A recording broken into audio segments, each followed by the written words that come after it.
Factor number 2, factor number 2 3 है ना। Factor number 3 क्या था? फैक्टर नंबर 3 क्या है? फैक्टर नंबर 3 है on going depth small D from the inside the surface of the earth।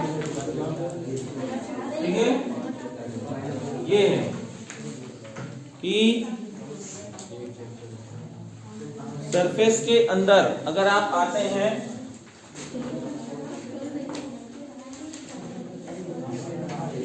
ये अर्थ है, ठीक है ना, जिसकी रेडियस कैपिटल आर थी। कितनी है?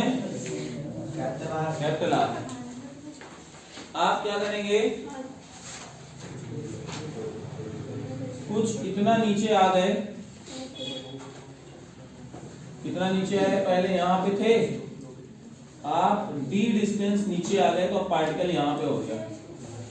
तो जब पहले पार्टिकल ऊपर था r डिस्टेंस में, तो इसमें डाउनवर्ड फोर्स mg लग रहा था, और जब नीचे आ गया तो mg डैश लगने लगा। ठीक है, बात समझ में आ रही है? तो यहां पे लिखेंगे initially when object is at surface. तो अगर सरफेस में हो तो क्या होगा? Small mg is equal to capital G capital M small m by R square. तो स्मॉल m से small m cancel out, capital G by R square into density of earth into 4/3 pi R cube. Mass की value रख दी हम लोगों ने। कैसे? सबको पता है ना, डेंसिटी इंटू वॉल्यूम होता है। Density is equal to mass upon volume, तो mass is equal to density into volume. तो अगर अर्थ की डेंसिटी हम लोगों ने रो ले लिया और वॉल्यूम 4/3 पाई आर स्क्वायर किया, तो इसको जब सिंप्लीफाई करोगे तो क्या निकल के आएगा? ये आर स्क्वायर जो है इससे कैंसिल हो जाएगा।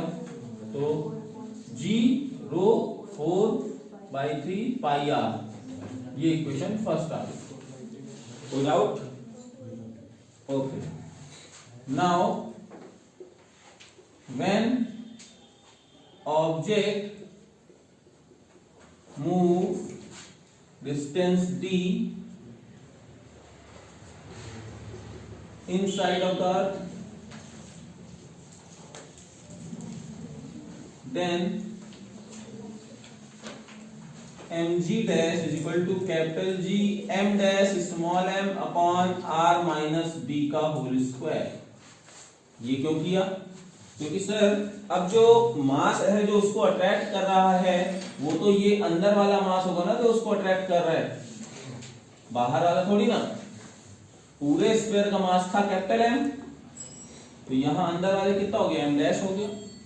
रेडियस कितनी बची सर? पूरी r थी, d हटा दो तो रेडियस हो गई r minus small d, r minus d। तो इसलिए कितनी डिस्टेंस हो गई? r माइनस d का स्क्वायर। मास कितना लिया गया? m dash. तो अब यहां से कैसे करेंगे? स्मॉल m से small m cancel out, g dash is equal to capital G 4/3 pi r, अब r माइनस d का cube into density upon r minus d का स्क्वायर। पूरा सॉल्व किया तो यहां से कितना आ गया? g रो 4/3 पाई r माइनस d। ये इक्वेशन नंबर सेकेंड। अब आपको क्या करना है? Second divided by first, second divided by first. तो g डैश अपॉन g कितना है? रो g 4/3 pi r minus d upon rho g 4/3 pi r। तो सब तो कैंसिल हो रहा है। कितना है? g dash upon g is equal to r common ले लिया तो 1 minus d by r upon r cancel. तो g dash is equal to g 1 minus d by, देखो ये आ गया। This is the expression. आदि बात समझ में? अब ये आसान से आ गया। अब जरा सोचो अगर आप मूव करते करते करते करते करते करते सेंटर पे पहुंच गए तो क्या होगा, यानी डी की वैल्यू आर के बराबर हो गई, नहीं हो गई? जैसे डी की वैल्यू आर के बराबर हो गई यानी आर बाई आर की वैल्यू 1 यानी जी डैश की वैल्यू 0। तो सेंटर में ग्रेविटी की वैल्यू कितनी हो जाएगी, 0, ठीक है ना? यानी अर्थ के सेंटर में कोई भी ग्रेविटी की वैल्यू इफेक्ट नहीं होगा। तो बोलो बात समझ में आ रही है? देख लो, कोई डाउट हो तो बताओ, क्योंकि नोट ऑलरेडी है। हाँ, तो इसके नीचे अगर आप मूव करोगे, यहां आ गए तो ऊपर की तरफ अट्रैक्शन होने लगेगा, क्योंकि अट्रैक्ट कर कौन रहा है, ग्रेविटी कर रही है ना, मतलब सेंटर ऑफ द कोर जो हमारा अर्थ है सेंटर पॉइंट, वही तो अपनी तरफ अट्रैक्ट कर रहा है, वही अट्रैक्ट कर रहा है ना। तो क्या हुआ, अगर आप यहां से बिहेव कर रहे हैं तो जैसा बिहेवियर यहाँ पे वैसे यहाँ पे तो हो रहा है, तो सेंटर में 0 रहेगा। अगर आप सोचो ओइश, अगर आप सोचिए कि अगर मैं यहाँ पे एक टनल बनाऊं, ठीक है ना, और एक तरफ से किसी ऑब्जेक्ट को छोड़ूं, क्या दूसरी एंड पे निकलेगा? नहीं निकलेगा। क्यों नहीं निकलेगा? पहले तो सर टेम्परेचर बहुत है, वो तो एक लॉजिकल अलग है कि टेम्परेचर अलग है, आप कैसे किस ऑब्जेक्ट से टनल बनाएंगे, मतलब किस मटेरियल से, जिससे आप छेद करने जाएंगे वो खुद ही पिघल जाएगा। पहले तो एक ही बात। चलो मान लिया आपने बना भी लिया, इमेजिनरी हाइपोथेटिकल बात हमने मान ली कि आपने एक ऐसी टनल बनाया जो यहाँ से खोलो और यहाँ निकल रही है, आप वहां से किसी ऑब्जेक्ट को छोड़ोगे तो भी नहीं जाएगा। क्यों? क्योंकि जैसे यहाँ आ रहा था यहाँ पे क्या हो गया, ग्रेविटी की वैल्यू 0। तो अब जैसे ग्रेविटी की वैल्यू 0, इनर्शिया की वजह से वो नीचे तो आएगा, लेकिन उसको फिर से ऊपर की तरफ फोर्स लगने लगेगा, तो यानी फिर ऊपर चला जाएगा, तो यानी यहाँ से एसएचएम परफॉर्म करेगा और उसके बाद रुक करके वही रुक जाएगा। ठीक है, ये बात समझ में आ गई? देख लो, फिर आगे बढ़ते हैं, क्योंकि नोट है ये ऑलरेडी। आपसे 1 मार्क्स का क्वेश्चन एक ये पूछा जा सकता है कि एक ऑब्जेक्ट को आप 5 किलोमीटर ऊपर लेके जाते हो तो वहां आपको जी कुछ इफेक्ट मिलता है, एक जो आप नीचे 5 किलोमीटर के नीचे लेके जाते हो वहां पे जी का रेट चेंज देखने को मिलता है। तो किसमें चेंज इन ग्रेविटी की वैल्यू ज्यादा होगी? अब बताओ क्वेश्चन क्या है, इसमें रेट ऑफ चेंज की जो वैल्यू है वो ज्यादा होगी। क्वेश्चन समझ में आया? फिर से एक बार मैं क्वेश्चन बता देता हूं। क्वेश्चन ये है कि आप एक ऑब्जेक्ट को 5 किलोमीटर ऊपर लेके जाते हो तो उसमें कितना डेल्टा जी आएगा, जी डैश मतलब डिफरेंस आएगा, और एक 5 किलोमीटर को नीचे लेके आते हो उसमें कितना डिफरेंस आएगा। तो किसमें जो रेट ये डिफरेंस है, rate of change of gravity है, वो ज्यादा है, ये बताना है। ठीक है, चलो देखो इसको कैसे करेंगे, बहुत आसान है। आप देखना, ऊपर जाने के लिए जो एक्सप्रेशन है वो ये है, G dash is equal to जी, ये ऐसे ले लेते हैं 1 माइनस 2s अपॉन आर, और इधर का क्या है, G dash upon G 1 minus D by R, ये है ना। अब जरा सोचो बेटा कि अब यहां पे जो ये वाली वैल्यू है वो ज्यादा है, ये वाली वैल्यू ज्यादा है, तो जब 1 से माइनस करोगे तो वो वाली वैल्यू तो कम आएगी ना, वो वाली वैल्यू क्या आएगी, कम आएगी। और यहां पे ये वाली वैल्यू कम है तो ये डिफरेंस क्या होगा, ज्यादा आएगा, और जब डिफरेंस ज्यादा आएगा तो रेट क्या होगा, यानी 5 किलोमीटर आप नीचे लेके आएंगे उसमें जो rate of change of gravity है वो ज्यादा मैक्सिमम में आएगा एज कंपेयर टू अगर आप 5 किलोमीटर उस ऑब्जेक्ट को ऊपर लेके जा रहे हैं। बात नहीं समझ में आई क्या? अच्छा जरा एग्जांपल देता हूं उनको, ठीक है ना भाई, एस बाई आर है और डी बाई आर तो सेम ही रहेगा, वही यार बात करते हो तुम, एच बाई आर और डी बाई आर तो सेम रहेगा क्योंकि इधर 5 है, आर की वैल्यू सेम है। अगर आपने यहाँ पे 2 लिया, सॉरी 0.2, कितना लिया, तो 2 इंटू 0.2 कितना हुआ, 0.4 हुआ, तो इसकी वैल्यू तो 0.6 आ गई ना, 0.6 आई, और देखो इसकी वैल्यू 0.2 है, 1 माइनस 0.2 करो 0.8 आया, किसका रेट ज्यादा है, ठीक है ना, ये चीज बोली गई, समझ में आ गया? ठीक, तो आपके नोट्स में ये दूसरा नंबर पॉइंट है जो कि आपको समझ में आया होगा। अब हम लोग बात करते हैं फैक्टर नंबर 4 कि रोटेशन का क्या इफेक्ट पड़ रहा है। हाँ, क्या ये चीज पॉइंट नंबर 2 गिवन है कि ध्यान सुन लो, किसी ऑब्जेक्ट को आप 5 किलोमीटर ऊपर लेकर के जाते हो तो डेल्टा जी मिलता है, जी में डिफरेंस मिलता है, और उसी ऑब्जेक्ट को 5 किलोमीटर अर्थ के नीचे लेके आते हो, वहां पे भी डेल्टा जी का डिफरेंस मिलता है। तो जो डेल्टा जी का डिफरेंस है वो ऊपर जाने में ज्यादा है या नीचे आने में ज्यादा है? आदिवासी ये क्वेश्चन है। तो आप जरा सोचो बेटा कि h यानी 5 वैल्यू, r तो फिक्स ही होगी अर्थ के लिए, d की वैल्यू भी 5 और ये फिक्स। तो सपोज h बाई r की वैल्यू मैंने 0.2 ले लिया, कितना ले लिया? तो यहाँ तो 2 का मल्टीप्लाई हुआ ना, तो 2 इंटू 0.2 कितना, वो 0.4 हुआ। तो 1 से अगर 0.4 माइनस हो तो 0.6 आया ना, कितना आया? 0.6। और यहाँ कितना आएगा? कौन वैल्यू ज्यादा है? यानी अगर आप सेम हाइट सेम डिस्प्लेस करते हो, मतलब 5 किलोमीटर अगर आप ऑब्जेक्ट को अर्थ के नीचे लेके जाते हो तो वहां पे आपको डेल्टा जी ज्यादा देखने को मिलेगा, ठीक है ना? आधी बात समझ में नहीं आ रही? जो रेट है वो ज्यादा समझ में आएगा। क्लियर है? ओके, अब बात करते हैं आगे।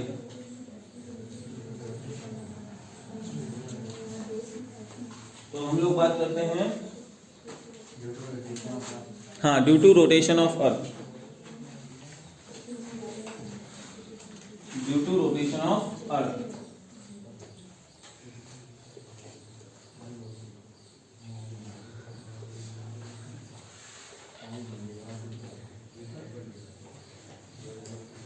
एक सेकंड, आप एक चीज जो भी ये देखना, थोड़ा सा मैंने लगा जो रेशियो बताया वो तुमको सही बताया है, लेकिन डिफरेंस अगर निकालोगे तो गलत हो जाएगा।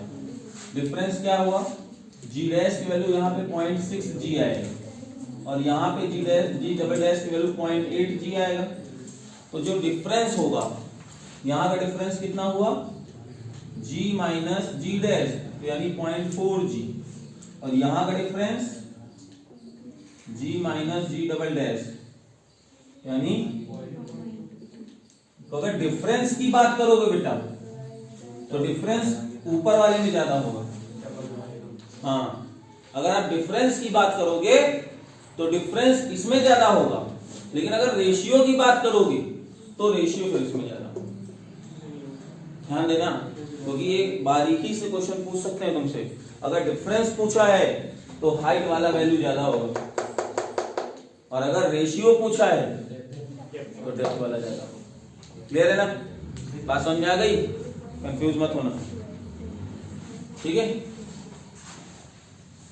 इसमें मुझे लग रहा है कि डिफरेंस दिया गया ना, हाँ, तो डिफरेंस है तो फिर ऊपर जाने वाला वैल्यू, हाँ देख लेना ऊपर वाला सही है इसमें, ठीक है? और ऐसे 1 मार्क्स से क्वेश्चंस आते हैं। देखो एक बात बता दें, जैसे बच्चों को क्यों नीट और जेईई के क्वेश्चन टफ लगते हैं, क्योंकि वो डायरेक्ट फॉर्मूले वाले करना पसंद करते हैं। वो सोचेंगे एच की वैल्यू दे दो, जी की वैल्यू, आर की वैल्यू दे दो, हम आसानी से कर लें। लेकिन वो आपसे एक कदम आगे होते हैं, वो ऐसे ही क्वेश्चंस देते हैं। अब जैसे इसमें 4 ऑप्शन दे देता हूँ कि डिफरेंस जो होता है, अगर कोई ऑब्जेक्ट 5 किलोमीटर ऊपर जा रहा है, सेम वही ऑब्जेक्ट 5 किलोमीटर नीचे आ रहा है, तो जो डिफरेंस इन जी है बोथ केस में, वो उसके 4 ऑप्शन दे देगा, ठीक? और कहेगा कौन सा ऑप्शन सही है। तो जिसने दिमाग लगा के काम किया होगा तो वो तो सही करके आएगा, नहीं तो फिर रह जाए। समझ रहे हो? तो इसीलिए हम लोग कहते हैं, देखो मैकेनिक्स एक बहुत टफ सब्जेक्ट है, मतलब सब्जेक्ट क्या, पूरा पार्ट है फिजिक्स का, टफ है। जिसको मैकेनिक्स आ गई, पूरी फिजिक्स आ गई। अब तुम्हारे साथ एक प्रॉब्लम ये हो गया कि कायदे से अगर देखो हम होते हैं ना स्टार्टिंग में, तो ये मैकेनिक्स वाले को लास्ट कर देते, उधर वाले को पहले कर देते, कौन सा पहला पार्ट कर देते, तुमको पहले कर देते। लेकिन बिना फोर्स हाउस के कुछ हो ही नहीं सकता, बिना फोर्स हाउस के कुछ नहीं हो सकता है। फ्लूइड भी पढ़ोगे तो फोर्स तो आना चाहिए, वेक्टर तो आना चाहिए, एनर्जी क्या होती है ये तो पता होना चाहिए, है ना? तो ये चीज थोड़ा इतना लेंथी टॉपिक हो जाता है कि बच्चा इसमें फेल हो जाता है और वो मैकेनिक्स कवर नहीं कर पाता। जिसने मैकेनिक्स कवर कर लिया तो पूरी फिजिक्स उसकी स्ट्रांग है, जान लो। नहीं नहीं, हम बता रहे हैं ना, physics is the, sorry, mechanics is the heart of the physics. Mechanics जो है वो हार्ड है ना। और जो 12th की फिजिक्स का पहला यूनिट पूरा है, फर्स्ट से 8 चैप्टर, वो है बैकबोन। ब्रेन सुनो, ब्रेन है नहीं। देखो ये दोनों चीजें जरूरी हैं, जिंदा रहने के लिए ये दोनों चीजें जरूरी हैं, है ना। तो अगर ये दोनों चीजें आती हैं तो फिजिक्स आती है। पता है अगर आपने पूरी अगर आपने मैकेनिक्स तैयार कर ली, कहां से कहां तक, चैप्टर 1 से लेकर के ग्रेविटेशन तक, और आपने 12th की फिजिक्स चैप्टर 1 से लेकर के चैप्टर 8 तक, तो ये मान चलो आपने 75% फिजिक्स कंप्लीट कर लिया। वो बच्चा 75% क्वेश्चन सॉल्व कर सकता है फिजिक्स, क्योंकि बाकी सब चैप्टर्स छोटे छोटे हैं, ये सब बड़े बड़े चैप्टर्स हैं, मतलब बड़ी पूरी यूनिट है, तो ये कवर करना अच्छा रहेगा। चलो ये हो गया। अब नहीं, electrodynamics, electromechanics, electrostatics and electrodynamics. अब है फोर्थ नंबर क्या है, effect of rotation, effect of rotation, effect of rotation. तो देखो भाई कि अर्थ है, सबको पता है सर, अर्थ जो है अपने एक्सिस में रोटेट करती है, बोलो भाई, ओमेगा है, एंगुलर वेलोसिटी से रोटेट करती है।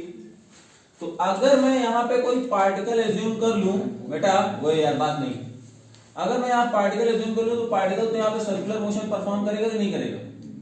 बोलो, अगर मैंने यहां पे कोई पार्टिकल एज्यूम किया तो वो पार्टिकल तो यहां पे सर्कुलर मोशन परफॉर्म करेगा, करेगा नहीं करेगा? ठीक, तो अगर सर्कुलर मोशन परफॉर्म कर रहा है एट पर्टिकुलर इंस्टेंट, ये अर्थ का सेंटर ये है, और जो आपकी रेडियस है वो कैपिटल आर है अर्थ की, और जो पार्टिकल सर्कुलर मोशन परफॉर्म कर रहा है उसकी जो रेडियस हो जाएगी वो स्मॉल आर हो जाएगी, बोलो हो जाएगी, ठीक है। अब रोटेशन की वजह से इसमें जो अब ग्रेविटेशनल फोर्स लगा वो mg डैश लगा, कितना लगा? mg डैश लगा, ठीक है। और अगर वो mg डैश लगा तो अब सर्कुलर मोशन परफॉर्म कर रहा है, तो इसके पास एक लीनियर वेलोसिटी भी होगी, तो सेंट्रीपिटल फोर्स, सेंट्रीफ्यूगल फोर्स होगा कि नहीं होगा? सेंट्रीफ्यूगल फोर्स क्या होता है?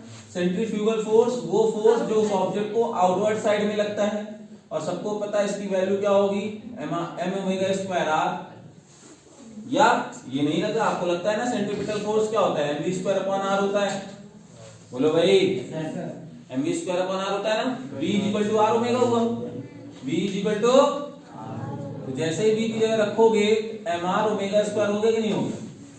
तो ये fc इधर लगा, तो जो mg डैश हुआ वो कितनी वैल्यू हुई, क्योंकि लगना तो चाहिए था उसको mg, कितना लगना चाहिए था, लेकिन आप क्या देख रहे हो, अब यहां पे ये एक एंगल है अल्फा, क्या है एंगल अल्फा, तो ये अल्फा की वजह से ये अल्फा एंगल है, यहां चला है fc cos अल्फा, बोलो बात समझ में आई नहीं आई? ठीक है, तो अगर यहां से समझ में आया तो mg डैश की वैल्यू क्या हो जाएगी पता है, small mg minus fc cos alpha, ये वैल्यू होगी। बोलो बात समझ में आ रही नहीं आ रही? ठीक है, तो अगर यहाँ पे ये वैल्यू आ गई तो इसको आगे कैसे सॉल्व करेंगे, g डैश की वैल्यू कैसे आ रही है, फिर से देखें, ठीक है ना। तो अल्फा किधर से एंगल बनाया ना, यहाँ से एंगल बनाया था ये, हाँ ठीक है, अल्फा सही है, कोई दिक्कत नहीं। ध्यान सुनो, जैसे इधर लग रहा था पहले केवल mg लग रहा था, अगर ये रोटेशन ना होता, सभी लोग ध्यान सुनना, रोटेशन ना होता तो ये पार्टिकल यहाँ पे सेंटर की तरफ फोर्स mg लगता कि नहीं लगता, लेकिन हुआ क्या, पार्टिकल जब रोटेशन कर रहा है तो एक फोर्स इधर लग रहा है जिसका एक कंपोनेंट चला गया fc cos थीटा, तो यानी जो आपका mg पहले 10 न्यूटन इधर लग रहा था तो उसमें 2 न्यूटन इसका कंपोनेंट ऐसा जो अपोज करने लगा, तो रिजल्टेंट कितना बचा, mg डैश बचा ना, कैसे आया, 10 माइनस 2 करने से, यानी mg माइनस ये वाला कंपोनेंट fc cos अल्फा करने से, बोलो आया तो नहीं आया? क्लियर है ना? अभी नहीं समझ पाए? ठीक है, तो ये चीज आ गई। आया समझ में? ठीक, ओके। जब ये चीज आ गया तो अब एफ सी की वैल्यू रखो भाई, m g dash minus m r omega square cos alpha. ठीक है, आ रही बात समझ में? ठीक, नहीं आ रहा क्या? तो m की वैल्यू हटा दो, g डैश की value g minus are omega cos alpha. ध्यान सुनते रहना अभी। कहोगे सर ये स्मॉल आर तो हमको पता नहीं है, कैपिटल आर के टर्म्स में बताइए। तो अगर ये अल्फा है तो ये भी अल्फा होगा, बोलो होगा। अगर ये अल्फा है तो आर कॉस अल्फा की वैल्यू है स्मॉल आर, बोलो यार। यानी जो स्मॉल आर होगा उसको हम लोग आर कॉस अल्फा लिख सकते हैं। तो जैसे ही रखोगे तो जी डैश की value G minus are omega square cos square alpha. बोलो बात समझ में ही नहीं आई? This is the expression, final expression. देखो लास्ट में यही निकल के आया नहीं है। उनका मेथड टफ है, आपका ये मेथड आसान है। फिर से एक बार देख लो कैसे, फिर से देख लो कैसे। ठीक है बेटा, अगर रोटेशन नहीं होता तो mg सिर्फ लगता जैसे ये लग रहा था, लेकिन रोटेशन हो रहा है ना, सेंट्रीफ्यूगल फोर्स आएगा जो उसको बाहर खींचना चाहता है, उसकी वैल्यू इधर लग गई क्योंकि ये ऐसे सर्कल में परफॉर्म करेगा ना, इधर लगा। अगर ये एंगल अल्फा है तो ये भी एंगल अल्फा होगा, तो यहां से एफ सी कॉस थीटा इधर चला गया। यानी इस पार्टिकल में एक कंपोनेंट इसका ऐसा है जो इधर लग रहा है, जो यानी लगने वाले mg को कमजोर कर रहा है, कमजोर कर रहा है ना। पहले लग रहा था mg 10 न्यूटन, अब कम हो गया कुछ, कितना कम हुआ? इतना। तो हम लोगों ने कैसे लिख दिया? Now after rotation gravitational centripetal force provided will be mg dash and it will be mg minus fc cos theta. बोलो बात समझ आई? तो fc की वैल्यू mr ओमेगा स्क्वायर हो गया, m से m उड़ गए, ये आ गया। सर स्मॉल आर तो हमें पता ही नहीं है, हमें तो कैपिटल आर रेडियस पता है। कोई बात नहीं, ये अल्फा है तो इधर भी अल्फा होगा, इस ट्रायंगल को कंसीडर कियो। अब जरा देखो, ये अगर आर है तो इसका आर कॉस अल्फा होगा नहीं होगा? तो स्मॉल आर की वैल्यू आर कॉस अल्फा हो गई, तो वैल्यू पुट कर दी। ये आसान है। कहां पे देखो, उन्होंने क्या किया है, दो वेक्टर्स का रिजल्टेंट ले लिया है। ठीक है ना, तो इसीलिए वो कॉम्प्लिकेटेड नजर आ रहा है। आप क्या करिए, इस मेथड को नोट कर लीजिए और उसको चाहे तो आप लिख लीजिए कि हमें इस मेथड से ही करना है, ज्यादा आसान है। उन्होंने किया दो वेक्टर्स का रिजल्टेंट समेशन निकाला है। जल्दी करो, जल्दी कर लीजिए।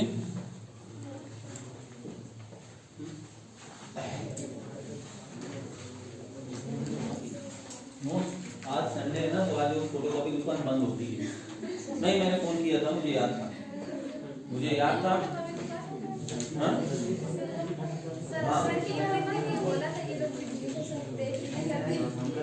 नहीं, हम देंगे, कल दे देंगे। ठीक है,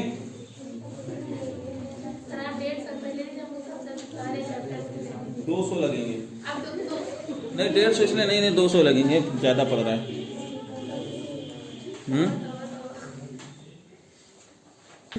तो बेटा अब ये हो गया, तो आगे हम लोग बात करते हैं इसकी gravitational potential and gravitational potential energy. ठीक है, तो शांत हो जाओ। तो हम लोग पहले ग्रेविटेशनल पोटेंशियल एनर्जी के बारे में बात कर लें। किसके बारे में बात कर लें? ग्रेविटेशनल पोटेंशियल एनर्जी, है ना। तो ग्रेविटेशनल पोटेंशियल एनर्जी क्या होता है? Gravitational potential energy, gravitational potential energy, समझ जाओ। ठीक है, अब जरा देखना आप, कोई भी जो ऑब्जेक्ट है वो क्या हो रहा है? अर्थ की तरफ खींचा चला रहा है। किसकी वजह से? ग्रेविटेशनल फोर्स की वजह से। किसकी वजह से? ग्रेविटेशनल फोर्स की वजह से। आगे बात समझ। तो अगर ग्रेविटेशनल फोर्स की वजह से आ रहा है तो हम लोग क्या कह सकते हैं कि किसी ऑब्जेक्ट को अर्थ की सरफेस से इतना तेजी से फेंका जाए कि कभी वो वापस ना आए और ग्रेविटेशनल की पूरी फील्ड रीजन से बाहर चला जाए, तो उस एनर्जी को हम लोग क्या कहते हैं? ग्रेविटेशनल पोटेंशियल एनर्जी कहते हैं। ठीक है ना, बात समझ में आ रही? इसको दो तरीके से आप डिफाइन कर सकते हो। कैसे? Number 1, gravitational potential energy is the energy required at the earth surface so that it is thrown from the earth surface and it never come back again. फिर से सुनना, gravitational potential energy is the energy required by external agent by which it thrown from the surface so that it never come back again. This energy is known as gravitational potential. आ रही बात समझ में? एक तो ये हो गया। कोई बच्चे ये भी कह सकते हैं कि sir it is equal to the work done by gravitational force to bring unit positive charge from infinity to that surface. फिर से सुनना, एक तो पहला डेफिनेशन कि सर किसी भी एक्सटर्नल एजेंट को वो रिक्वायर्ड एनर्जी जिसको फेंकने से, किसी ऑब्जेक्ट को ऊपर फेंकने से वो कभी वापस नहीं आएगी, तो वो रिक्वायर्ड एनर्जी क्या होगी? इस सरफेस की ग्रेविटेशनल पोटेंशियल एनर्जी कहलाएगी। और जो मेन इसकी डेफिनेशन है वो क्या है? m मास के ऑब्जेक्ट को इंफिनिटी से ला करके अर्थ सरफेस में छोड़ने पे जितना ग्रेविटेशनल फोर्स के थ्रू वर्क डन होगा वो क्या कहलाएगा? उस सरफेस की ग्रेविटेशनल पोटेंशियल एनर्जी कहलाएगी। बोलो बात समझ आ रही? डेफिनेशन देखो कौन सी लिखी हुई है।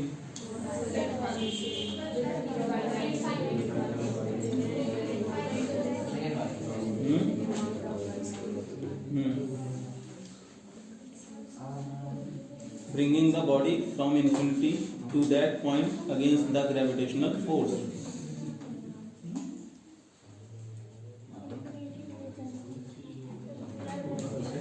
चलो देखो, मैं आपको बताता हूँ उसमें थोड़ा सा एक सुधार की जरूरत होगी, क्योंकि आपको लाने की जरूरत नहीं है।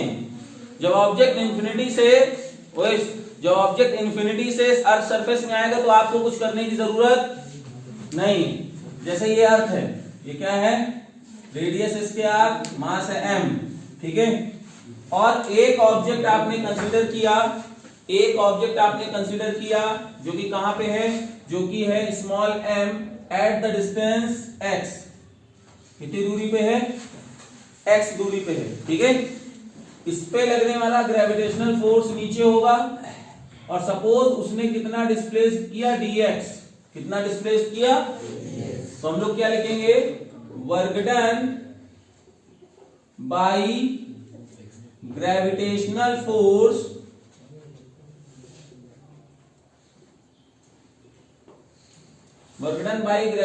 Force to displace object of mass small m up to distance dx is dw। तो dw की वैल्यू क्या होगी? f इंटू dx। बोलो बात समझ में आ गई? और ये f की वैल्यू क्या होगी sir? Capital G capital M small m by x square into dx। अब total work done by gravitational force to bring an object from infinity to that surface, है ना? तो total work done by external agent, total work done by gravitational force to bring object from infinity to the surface of earth. जरा सोचो बेटा कि आप जब ऊपर किसी ऑब्जेक्ट को रखोगे ना तो वो अपने आप नीचे चली जाएगी, उसको किसी को ले जाने की जरूरत है क्या? नहीं। लेकिन अगर नीचे से कोई ऊपर फेंकेगा तो ले जाने की जरूरत होगी, ठीक है। तो यहां से आया work done by gravitational force to bring object from infinity to the surface of earth. तो यहां से क्या हो जाएगा? ये हो जाएगा dw is equal to capital G capital M small m by x square into dx। और लिमिट क्या होगी? इंफिनिटी से कैपिटल R, और इसकी हो जाएगी वैल्यू 0 to W, ठीक है। तो यहां से कितना हो गया, W is equal to small g capital M small m, अब 1/x² into dx infinity to r, ठीक है ना। बोल बात समझ में आ रही। तो यहां से जब ये आया तो W इज इक्वल टू क्या हो जाएगा, नहीं, W इज इक्वल टू हो जाएगा G capital M small m minus 1/x, अभी कल बताया था उस दिन डेरिवेशन में, है ना। और लिमिट क्या हो जाएगी, capital G capital M small m minus बाहर 1/r माइनस 1/इंफिनिटी, ये टर्म 0। तो W की वैल्यू कितनी आ गई, minus capital G capital M small m by r, और यही इसकी क्या हो जाएगी, पोटेंशियल एनर्जी स्टोर हो जाएगी। बोलो बात समझ में आ रही नहीं आ रही, यही इसकी क्या होगी, पोटेंशियल एनर्जी, ठीक है ना। यही पोटेंशियल एनर्जी इसकी निकल के आ रही। तो बोलो बात समझ में आई नहीं आई, ठीक है ना। और ये नेगेटिव साइन क्या इंडिकेट कर रहा है, ये नेगेटिव साइन इंडिकेट कर रहा है कि ये इतनी एनर्जी इसमें क्या है, स्टोर है। अगर आप इसको ऊपर फेंकना चाहते हो तो इतनी ही एनर्जी आपको देनी होगी, तब ये ऑब्जेक्ट क्या होगा, इंफिनिटी तक जाएगा। अगर इससे कम आप देंगे तो फिर से लौट के वापस आ जाएगा। जैसे कह सकते हो ये लोन है, इस पार्टिकल ने अर्थ सरफेस से क्या ले रखा है, लोन ले रखा है। अगर आपको इसको यहां से फ्री कराना है तो इतना ही अमाउंट आप अर्थ को पे करिए, इनको छोड़ देगा। बात समझ में नहीं आई, जैसे होता है ना। बोलो भाई ये क्या है, माइनस साइन, एक तरीके से कह सकते हो कि ये स्टोर्ड एनर्जी है। आप खुद सोचो, पोटेंशियल एनर्जी जो भी होती है वो स्टोर्ड एनर्जी होती है। स्प्रिंग को जब आप खींच के ऐसे रखोगे तो वो स्टोर्ड है, छोड़ोगे धड़ाम से वापस आएगी, ठीक है ना। तो ये आपकी यहाँ पे क्या माइनस साइन क्यों आया है, क्योंकि यहाँ पे अर्थ में ये तब जाकर के पार्टिकल को छोड़ देगा। तो बोलो ग्रेविटेशनल पोटेंशियल एनर्जी का डेरिवेशन सामने आया, ये भी डेरिवेशन अपने आप में इंपॉर्टेंट है, ठीक है ना। तो लिखा है, ऑलरेडी लिखा है। तो अगर लिखना है लिख लीजिए, क्योंकि इसका जो मास होता है ना, इंफिनिटी बोले तो कहां तक, यहां से अमेरिका की, यहां से और ज्यादा। तो ऐसा नहीं है, आप देखिए जहां पे इसका मास मतलब इसका इफेक्ट ना पहुंचे, इस मास का इफेक्ट वहां पे ना हो, उस पॉइंट को हम लोग मान लेंगे कि वो पॉइंट इस अर्थ के लिए किसकी तरह ट्रीट करेगा, इंफिनिटी की तरह ट्रीट करेगा। आ रही बात समझ में, क्लियर है। मतलब समझो मेरी बात, जहां पे इसकी ग्रेविटेशनल फील्ड ना हो, मतलब जैसे एक पार्टिकल को वहां पे रख देंगे और अर्थ अट्रैक्ट ना कर पाए, तो वो पॉइंट इसके लिए इंफिनिटी की तरह काम करेगा। बात समझ में आ गई। जैसे क्या होता है कि लोकल गुंडे होते हैं ना, तो लोकल गुंडों की फील्ड स्ट्रेंथ क्या होती है, कम होती है, उनके आसपास के एरिया के बराबर ही तो होगी। थोड़ा सा बाहर चले जाओगे तो उनकी फील्ड से बाहर है, तो वो उनके लिए इंफिनिटी डिस्टेंस ठीक करेगा। बात समझ में आई। तो ये चीज समझ में आया, नोट कर लो इसको। अबे यार ये अपने मन से ऐसा कैसे हो जाता है।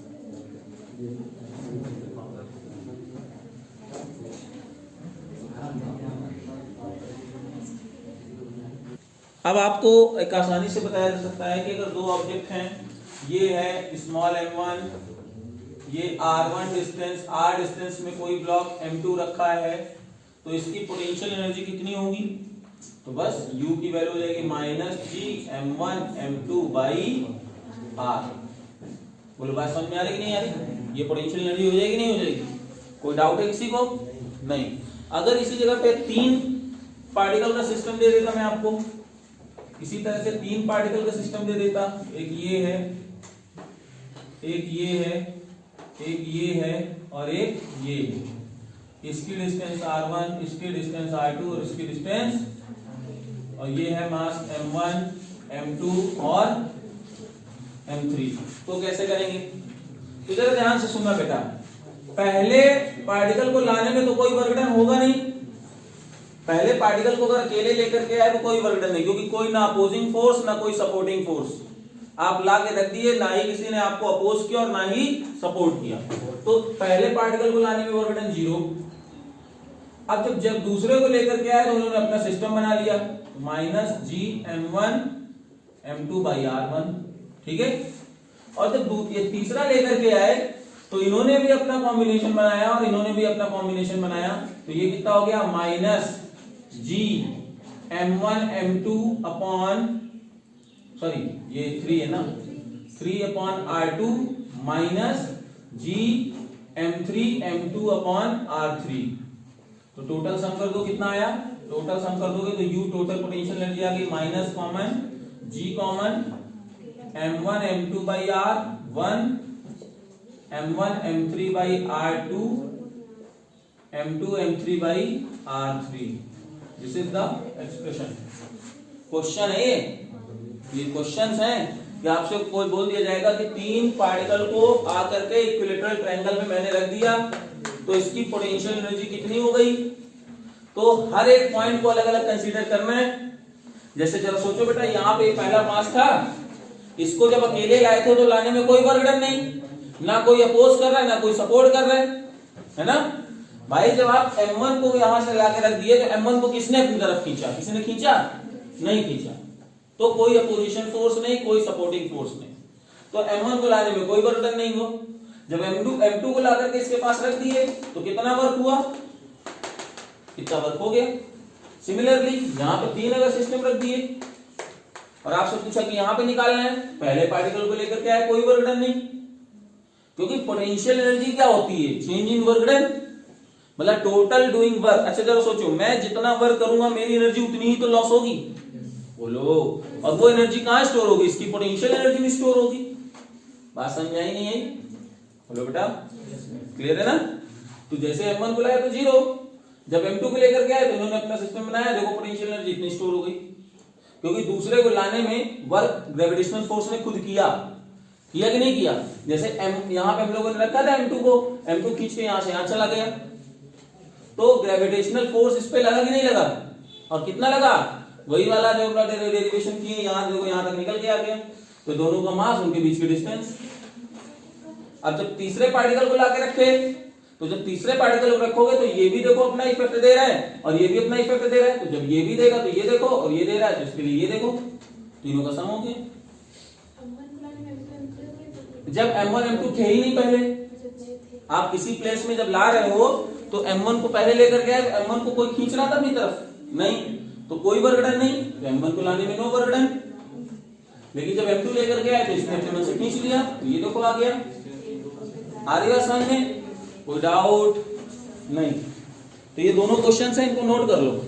ये है क्वेश्चन नंबर 1 कि potential energy of 2 mass system, potential energy of 3 mass system, समझ गए। Potential energy of 2 mass system and potential energy of 3 mass system.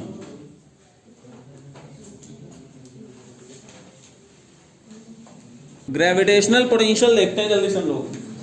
Gravitational potential क्या होगा, ग्रेविटेशनल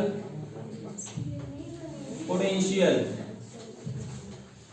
डेफिनेशन क्या लिखी हुई है, to bring unit mass from infinity to that particular point is known as gravitational force. लेकिन वो किसकी वजह से होगा, अब अगर आप अपोजिट डायरेक्शन में मूव कराते हैं तो एक्सटर्नल एजेंट के थ्रू या अगेंस्ट द ग्रेविटेशनल फोर्स आप बोलेंगे। जैसे उसमें लिखा होगा, क्या लिखा हुआ ग्रेविटेशनल पोटेंशियल की डेफिनेशन लिखी हुई है, gravitational potential is the amount of work done in bringing a body of unit mass from infinity to that particular point without any acceleration. मतलब आपको स्मूथली धीरे धीरे लेके आना है, हालांकि ये चीज तो उसमें भी करना है, ठीक है। तो ग्रेविटेशनल पोटेंशियल क्या कह रहा है, यूनिट मास को लेके आना है। तो इसकी दूसरी डेफिनेशन क्या लिख सकते हैं, gravitational potential is equal to gravitational potential energy per unit mass. दूसरी डेफिनेशन आप इसको ये भी लिख सकते हो, पहले डेफिनेशन तो आपकी बुक में लिखी हुई है। कोई डाउट, किसी को डेफिनेशन ना समझ में आई हो तो बता दो। स्मॉल m मास को लाने में जो वर्क डन लगेगा वो ग्रेविटेशनल पोटेंशियल एनर्जी, एक यूनिट मास को लाने में जो लगेगा वो है ग्रेविटेशनल पोटेंशियल। कोई डाउट, चलो अब जैसे यहां देखोगे तो सर दूसरी डेफिनेशन क्या है, gravitational potential energy per unit मास। ठीक, जरा देखो क्या हो जाएगा, minus capital G capital M small m by r into small m। तो v की वैल्यू कितनी आ गई, ये लो भाई, यानी अर्थ के सरफेस में ग्रेविटेशनल पोटेंशियल कितना है, minus capital G capital M by R. भाई बात समझ में। यूनिट क्या होगी इसकी, सर यूनिट चाहिए तो सबको पता है जूल पर मास यानी पर केजी, जूल पर केजी, ठीक है। डायमेंशन क्या होगी, डायमेंशन होगी ml t minus 2 upon m यानी l माइनस 2, सॉरी हाँ ये होगा, ठीक है ना, l स्क्वायर t माइनस 2, ठीक है। और क्वांटिटी कैसी है, स्केलर है, ठीक है। आगे बढ़े इसमें। अब जरा क्वेश्चन इसके कैसे, पहला देखो क्वेश्चन, सर ये मेरे पास कोई पॉइंट मास है जिसका मास m1 है, इससे r1 डिस्टेंस पॉइंट में पोटेंशियल क्या होगा। तो बेटा जब सरफेस के यहाँ पे देखो डिस्टेंस r1 थी, यहाँ कितना हो जाएगा minus G m1 by r1, this is the answer. कोई डाउट, पहला पॉइंट क्लियर है ना। फिर आता है कि सर ऐसा नहीं है, दो पॉइंट्स दिए हुए हैं, ठीक है ना, क्वेश्चन दिया हुआ है दो पॉइंट्स के लिए, ये है m1 मास, ये है m2 मास, ठीक है ना, और मुझे इस पॉइंट में पोटेंशियल चाहिए, यहां की डिस्टेंस है r1 और यहां की डिस्टेंस है, तो इस p पॉइंट में पोटेंशियल कितना होगा, कोई बात नहीं, तो जो vp होगा वो v1 प्लस v2 होगा, इसकी 1 की वजह से 2 की वजह से 1 की वजह से कितना आया minus G m1 by r1 minus G m2 by, this is the answer. Clear है नहीं क्लियर है, ठीक है ना। इसी तरह से 3 पॉइंट की वजह से भी आप पोटेंशियल निकाल सकते हो, कैसे, question number third, question number third, कोई तुमसे इक्विलेटरल ट्रायंगल बनवा ले ऐसे, जैसे क्वेश्चन अभी हम लोग किए थे ना बहुत सारे, सर ये तीनों मास हैं m1 m2 m3 जो कि स्मॉल a डिस्टेंस पे रखे गए हैं, सेंट्रॉइड में कितना पोटेंशियल होगा, मान कंटा आप जीरो, हर चीज जीरो, सेंट्रॉइड में कितना पोटेंशियल होगा, ठीक है। तो आपको बता रखा है कि सेंट्रॉइड से वर्टेक्स की डिस्टेंस कितनी होती है, अगर साइड है डिवाइडेड बाय √3, आप तो कैलकुलेट कर चुके हो ना, ठीक है ना, नहीं आता तो फिर से रिवाइंड करके अपने लेक्चर्स को देखना। तो यहां से भी a बाई √3, यहां से भी इसका a बाई, और यहां से भी इसका, तो नेट पोटेंशियल चाहिए ना, तो नेट पोटेंशियल क्या हो जाएगा, इधर देख लेना, v नेट क्या होगा, 3 चार्जेस हैं v1 प्लस v2 प्लस, नहीं आया, v1 की वैल्यू कितनी minus G m1 upon a by √3, दूसरे की वजह से minus G m2 by a √3, आया नहीं आया, जी m3 बाई a बाई √3, आप कॉमन ले सकते हो, कितना आ जाएगा minus √3 G by a m1 plus m2 plus, बोलो भाई। सिमिलर क्वेश्चंस आपको मिलेंगे एग्जाम में, अगर मिलेंगे तो, ठीक है ना। एक क्वेश्चन और कौन सा मिल सकता है ऐसा, ये 4 क्वेश्चन तो मैंने आपको करा दिए, 5वां क्वेश्चन कैसा, कुछ ऐसा पूछेगा कि दो मास रखे हुए हैं, ध्यान सुनना, 5वां क्वेश्चन कैसा, question number 5, sorry 1 2 3 4, question number 4 आपसे ऐसे पूछेगा, ये है वो लड़के, ये है 10 kg का मास, ये है 20 kg का मास, और दोनों के बीच की डिस्टेंस थी 100, कितनी है मीटर।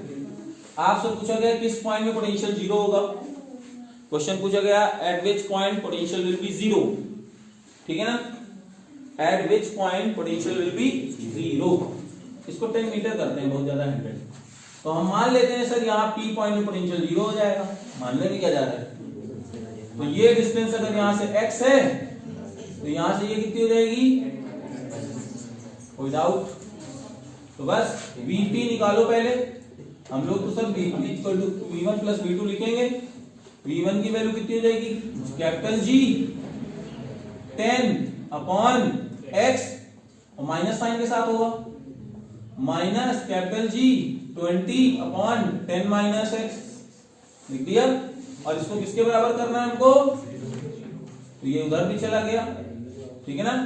तो अगर 0 हो गया तो माइनस जी 10 अपॉन एक्स तो रहेगा ही रहेगा, जी 20 अपॉन 10 माइनस एक्स, ठीक है ना। जी से जी कैंसिल, और ये हो गया minus 10 plus X is equal to 20। तो जब ये है ना, इसको मल्टीप्लाई करोगे तो minus 100 plus 10x is equal to, तो बस ये उधर चला गया,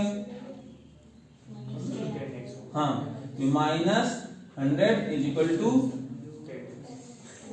10x, x की वैल्यू आ गई माइनस 10 सेंटीमीटर, माइनस 10 मीटर, यानी जानते हो किधर, यानी यहां पे कहीं नहीं लेना, इसको आपको लेना है यहां पे, ये कोई पॉइंट भी होगा, क्योंकि देखो माइनस मतलब क्यों आ रहा है, माइनस इसलिए आ रहा है, अगर पॉजिटिव आता तो इधर कहीं लाइन में आता, माइनस आ रहा है इसका मतलब ये किधर जा रहा है, इधर, यानी यहाँ पे कोई पॉइंट होगा जहां पोटेंशियल 0 हो।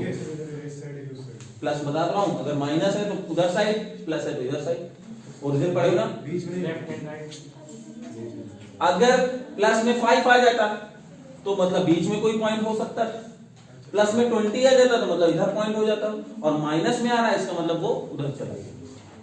तो कितने क्वेश्चन, ये चारों क्वेश्चन समझ में आ रही हैं पोटेंशियल से रिलेटेड, करो जल्दी से, चारों करो। ये क्या है, किसी एक ऑब्जेक्ट की वजह से पॉइंट में पोटेंशियल, 2 की वजह से किसी जगह पोटेंशियल, 3 चार्जेस की वजह से सेंट्रॉइड में पोटेंशियल, और चौथा क्वेश्चन है कि 2 मासेस रखे हुए हैं, किस पॉइंट में पोटेंशियल 0 होगा, तो हम लोग पी लेट कर लेंगे। अब 15 मिनट बहुत है अभी हमारे पास। देखो इधर, अब जैसे कह रहे हैं डिफरेंस क्या होगा, तो एक पॉइंट है, मान लो जैसे ये कोई, ये हमारा मास है, ठीक है ना, इस पॉइंट में r1 डिस्टेंस में पोटेंशियल है v1, ठीक है ना, और r2 डिस्टेंस में है पोटेंशियल v2, तो v1 की value minus G M by r1 हो गई, और v2 की value minus G M by r2 हो गई। तो इन दोनों के बीच में क्या है, ग्रेविटेशनल पोटेंशियल डिफरेंस क्या हो जाएगा, ठीक है ना, minus G m1 by r1 minus plus हो जाएगा ये, है ना, gm बाई r2, ठीक है, तो gm common upon r2 minus 1, ये ग्रेविटेशनल पोटेंशियल डिफरेंस कहलाएगा, ठीक है, कोई डाउट नहीं। अब जरा आप लोग अपने नोट्स को खोल लीजिए, कहां पे, एस्केप वेलोसिटी और ऑर्बिट वेलोसिटी। तो एस्केप वेलोसिटी क्या, escape velocity very important definition, और क्या होता है escape velocity, the minimum velocity required at the earth surface, the minimum velocity required at the earth surface which is given to the particle so that it never come back to the earth surface। फिर से सुनना, क्या बोला मैंने, किसी object को earth surface से वो वेलोसिटी देना जिसके बाद वो कभी वापस लौट के और अर्थ की ग्रेविटेशनल फील्ड से बाहर चला जाए। क्यों, क्योंकि जरा देखना, अभी मैंने 2 मीटर पर सेकंड सपोज दिया, कुछ हाइट तक गया वापस आ गया, 5 दिया और ऊपर तक गया फिर नीचे आ गया, 10 दोगे और ऊपर जाएगा फिर नीचे आ जाएगा। एक ऐसी वेलोसिटी होगी जिसको आप दे देंगे और उसके बाद वो पार्टिकल कभी वापस नहीं आएगा, तो उस वेलोसिटी को हम लोग क्या बोलते हैं, एस्केप वेलोसिटी। निकालेंगे कैसे, तो ध्यान से सुनना बेटा, बेसिकली आप उसको वेलोसिटी दे रहे हो ना, उस पार्टिकल को आप वेलोसिटी दे रहे हैं और मास भी है, तो उसके पास काइनेटिक एनर्जी हुई, यानी आपने जो काइनेटिक एनर्जी दिया है वो काइनेटिक एनर्जी उसकी यहाँ पे रखी पोटेंशियल एनर्जी के बराबर होनी चाहिए। बोलो भाई, होना चाहिए नहीं होना चाहिए, तो बस यानी half M V square should be equal to capital G M small M by R square. बोलो बात समझ में आ रही नहीं आ रही, आर केवल, ना कि R square, R potential energy में केवल आर होता है, ठीक है, फोर्स में आर स्क्वायर होता है, पोटेंशियल एनर्जी में सिर्फ आर होता है। तो ये हुआ, आपने ये मास से मास गया तो v स्क्वायर की वैल्यू आ गई 2gm बाई आर। बोलो आया नहीं आया, तो v की वैल्यू कितनी हो गई, under root 2gm by R. Sir ये gm को अगर हटा सकें तो बिल्कुल हटा सकते हैं, small g equal to capital g by M R square, ये होता था ना, तो gr square can be written as in the instant of gm, तो gm जहां पे है उसकी जगह हम लोग क्या रख सकते हैं, gr स्क्वायर। तो v की वैल्यू हो गई under root 2 gr square upon r, r को कैंसिल किया, तो कितना आ गया √2gr, बुलवाया नहीं है। और अर्थ, अगर अर्थ की बात करें तो g की वैल्यू सबको पता है 9.8 होती है, r की वैल्यू होती है 6400 किलोमीटर। जैसे ही आप यहाँ पे रखोगे तो v की वैल्यू आ रही है 11.2 किलोमीटर पर सेकेंड। कितना आ रहा है, कितना आ रहा है? जैसे सारी वैल्यूज को रखोगे तो आपको आएगा 11.2 किलोमीटर पर सेकेंड। मतलब अगर आपने किसी ऑब्जेक्ट को 11.2 किलोमीटर पर सेकेंड की स्पीड दे दी अर्थ सरफेस से तो वो कभी वापस नहीं आएगा। अब 11.2 पर सेकेंड मतलब यहां से मलबा लगभग है ना, मतलब एक पार्टिकल फेंको जैसे यहां से मलबा तुरंत 1 सेकंड में पहुंच जाए, तो वो पार्टिकल कभी वापस लौट के। अच्छा, अब जरा ध्यान से सुनना, इस टॉपिक का रॉकेट लॉन्चिंग के केस में बहुत ज्यादा यूज होता है। कैसे भाई? देखो, तुमने देखा होगा कि रॉकेट लॉन्चिंग में क्यों, अब जैसे पाकिस्तान के रॉकेट कैन की लाहौर से चले और इस्लामाबाद में आके गिर गए, वापस लौट आए, ऐसा हुआ ना?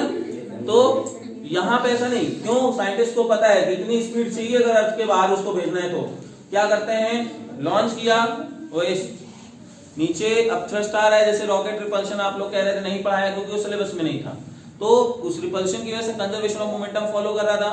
एयर नीचे जा रही थी, रॉकेट ऊपर जा रहा था, स्पीड उसकी बढ़ रही है, अभी इंजन लगाया हुआ है, आप उसमें फ्यूल बर्न कर रहे हो, आगे बढ़ रहे हो। जैसे ही वो अर्थ सरफेस के थोड़ा सा और ऊपर जाता है, उसको लगता है कि यहाँ पे स्पीड हमें देनी चाहिए, फ्यूल टैंक को हटा देता है। फ्यूल टैंक को मास हो गया कम और स्पीड क्या हो गई उसकी, बढ़ गई, है ना? तो जैसे ही क्या होता है, फ्यूल टैंक्स को हटाते हैं तो रॉकेट का मास कम होता है और बाय कंजर्वेशन ऑफ मोमेंटम और रॉकेट का वेलोसिटी है वो बहुत तेजी से इंक्रीज कर जाता है। और जब ये 11.2 किलोमीटर पर सेकंड की रफ्तार से भी ज्यादा होता है तो वो अर्थ सरफेस से क्या हो जाता है, बाहर निकल जाता है। और जब बाहर निकल जाएगा तो कभी लौट के वापस, बात नहीं समझ में आई? आ रही नहीं आ रही? क्लियर है ना? तो ये चीज आपको समझ में आ गई। अच्छा, अब r पे डिपेंड करता है, तो जैसे जैसे प्लैनेट की रेडियस चेंज होगी इसके वेलोसिटी की वैल्यू भी चेंज होगी। मून के लिए बात करोगे कुछ और होगा, ठीक है ना?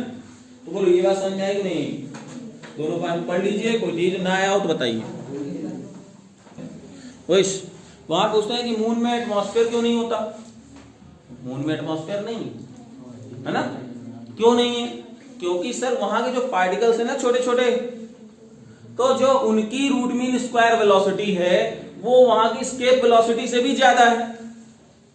अब जब आप क्या करोगे, मून के लिए एस्केप वेलोसिटी निकालोगे तो बहुत कम आएगी, मतलब इतनी कम इसलिए कम है कि वहां के जो गैस के पार्टिकल्स हैं उनकी स्पीड ज्यादा है, तो गैस वहां क्यों रुकेगी? वो गैस भी मून से बाहर चली गई। नहीं बात समझे? बात समझो मेरी भाई, गैस कोई है तो उसके पार्टिकल्स रैंडम मोशन कर रहे होंगे, कुछ ना कुछ उनके पास वेलोसिटी होगी, होगी नहीं होगी? अब वो वेलोसिटी भी मून की एस्केप वेलोसिटी से ज्यादा है, तो इसलिए वो पार्टिकल भी वहां नहीं रुकेंगे, गैस पार्टिकल भी क्या हो गए, बाहर निकल गए मून को छोड़ के, तो इसीलिए मून में एटमॉस्फेयर नहीं। बात समझ आई?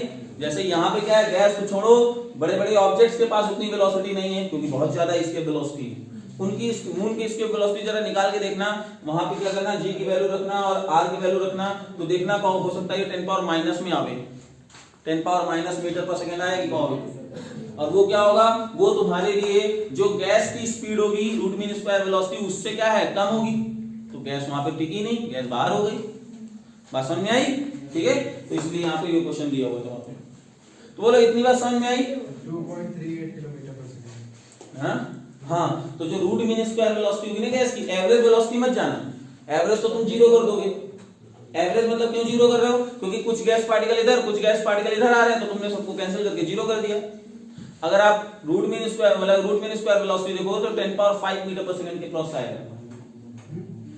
गैस की जो आप रूट मीन स्क्वायर वेलोसिटी देखने जाओगे तो अराउंड 10 पावर 5 मीटर पर सेकंड के आसपास आएगा। अब वो डिपेंड करेगा गैस टू गैस, लेकिन इतना आएगा जो कि आपकी वहां के एस्केप वेलोसिटी से क्या है, ज्यादा है, तो वो तुरंत निकल गई वहां से। ठीक है, रूट मीन स्क्वायर वेलोसिटी, ये सब हम काइनेटिक थ्योरी ऑफ गैसेस में पढ़ाएंगे। ठीक है, बोलो ये बात समझ में आई? क्लियर है इतनी बात? ठीक, तो इसका वेलोसिटी आ गई। आगे एक ऑर्बिट वेलोसिटी दी है, उसको हम पहले इसलिए कर रहे हैं ऑर्बिट वेलोसिटी करना है, उसके बाद टाइम होगा भी नहीं होगा। ऑर्बिट वेलोसिटी, जैसे आप एक देखिए ऑर्बिट वेलोसिटी, केप्लर्स लॉ तो जो बताए, हाँ ऑर्बिट वेलोसिटी वेरी इंपॉर्टेंट है ये भी। ऑर्बिट वेलोसिटी क्या होगा सर, किसी प्लेनेट, देखो जैसे ये अर्थ है ना, ठीक, तो अर्थ में के ऑर्बिट में अगर कोई पार्टिकल आप रिवॉल्व कराते हो, जैसे आपने, अब जैसे कोई बोलते हैं ना मून में हमारा क्या गया था, मून में एक चंद्रयान भेजा गया था ना, प्रॉब्लम क्या हो गई बताएं, वो प्रॉब्लम सुनना। प्रॉब्लम वहां पे ये हुई, ये तो साइंटिस्टों को पता नहीं, इनको पता है इसलिए बता रहे हैं प्रॉब्लम। हाँ तो साइंटिस्ट को भी प्रॉब्लम पता है, हमें भी पता है क्या प्रॉब्लम है। जब हमारा चंद्रयान उनके इस ऑर्बिटल में यहां पे पहुंचा ना, है ना, तो कहीं ना कहीं वो ऐसे गिर गया, है ना, गिरा, ठीक। क्यों गिरा था, क्योंकि जरा देखना बेटा, ये मान लो h हाइट में कोई ऑर्बिट थी और उसकी मून की, है ना, तो अब इस पे जो सेंट्रीपिटल फोर्स लगा था वो कितना था, सेंट्रीपिटल फोर्स वो हुआ mv² upon r plus h। अब कौन प्रोवाइड कर रहा था यहाँ पे, r प्लस h की, अच्छा वो उससे r पे इतना ही डिस्टेंस था, इतनी डिस्टेंस कितनी हो गई, और ये कौन प्रोवाइड करता है, यहाँ ग्रेविटेशनल फोर्स प्रोवाइड कर रहा था, बोलो भाई कौन प्रोवाइड कर रहा था, ग्रेविटेशनल फोर्स। m से m कैंसिल हुआ,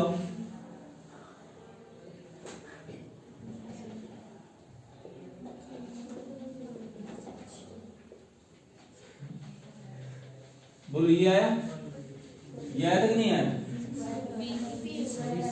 हाँ ये आया। एक्चुअली ये क्यों गिर गया, क्योंकि उसको नेसेसरी सेंट्रीपिटल फोर्स नहीं मिला, जिसकी वजह से वो उस ऑर्बिट में रिवॉल्व नहीं कर पाया। अगर इसकी स्पीड यहां पे, इसकी स्पीड यहां पे पहले देखो कम थी, यहां हुआ, थोड़ा और बढ़ा भी लेते तो यहां गिर जाते। अगर उनकी स्पीड थोड़ी सी v होती तो वो इसी पार्टिकल में रिवॉल्व करते रहते, और रिवॉल्व करने के बाद वो धीरे धीरे अगर करते तो धीरे धीरे स्पीड कम होते होते फिर होते होते वहां पे लैंड करा सकते। लेकिन जितनी यहाँ की नेसेसरी स्पीड थी वो हमारे चंद्रयान के पास उस समय वहां पे, जिससे क्या हुआ, उसका नेट सेंट्रीपिटल फोर्स नहीं मिल पाया, और नेट सेंट्रीपिटल फोर्स ना मिल पाने की वजह से वो कहीं पे भी जाकर के उस पॉइंट में गिर गई। बात समझ में आई? क्यों नहीं मिल पाया, क्या इनको पता नहीं था, पता था। लेकिन जैसे बोलते हैं ना कि दो चीजें, मतलब जैसे एक कह रहे हैं अभी भी एक उसी ऑर्बिट में वहां रिवॉल्व कर रहा है, उसका भी नाम कुछ था, ल्यूमिना, क्या नाम था उसका, नहीं और मतलब नहीं, देखो उसके दो पार्ट थे, एक उसका मेन पार्ट था लूनार, ऐसे करके कुछ था, याद नहीं आ रहा मुझे एग्जैक्ट नहीं। तो वो जो है अभी भी बोल रहे थे ना कि ऑर्बिट में रिवॉल्व कर रहा है, वो अभी भी ऑर्बिट में रिवॉल्व कर रहा है ना, और जो उसका मेन पार्ट था वो गिर गया, क्योंकि सबको पता है कि बटन दबाने से हुआ क्या, दोनों में सेपरेशन हुआ, और जब सेपरेशन हुआ ना तो बात ये आ गई कि एक ने तो उस वेलोसिटी को अटेन करके रख लिया तो वो तो रिवॉल्व करने लगा, लेकिन जिसमें दूसरा जो पार्टिकल था वो अपनी उस वेलोसिटी को अटेन नहीं कर पाया होगा जो इस ऑर्बिटल में रिवॉल्व कर रहा है, जिसकी वजह से वो नीचे गिरा। और जिसने मतलब जो उसका ऑर्बिटल वाला था वो अभी भी क्या कर रहा है, रिवॉल्व कर रहा है, और अभी भी कर रहा है, उसका नाम मुझे याद नहीं एग्जैक्ट अभी, लेकिन जो लैंडर विक्रम था वो क्या हो गया, गिर गया। क्यों गिरा, क्योंकि उस ऑर्बिटल की वेलोसिटी जो थी उससे कम रह गया, मतलब इतनी वेलोसिटी उसको चाहिए थी लेकिन वो उससे कम रह गया। आई बात समझ में? अब जरा आगे और थोड़ा सा बढ़ना, तो कहोगे सर ये इतना हाइट ऊपर क्यों ले लिया, मान लो अगर हमारी कोई ऑर्बिट जो है वो अर्थ के काफी क्लोज है, अगर अर्थ के काफी क्लोज है कोई ऑर्बिट, उसके लिए कितना आएगा टीएस वेलोसिटी, जरा बताना। तो अगर ऐसा है एच की वैल्यू काफी, अगर ऐसा है तो इसको इग्नोर कर दो, तो v की वैल्यू आ जाएगी √g।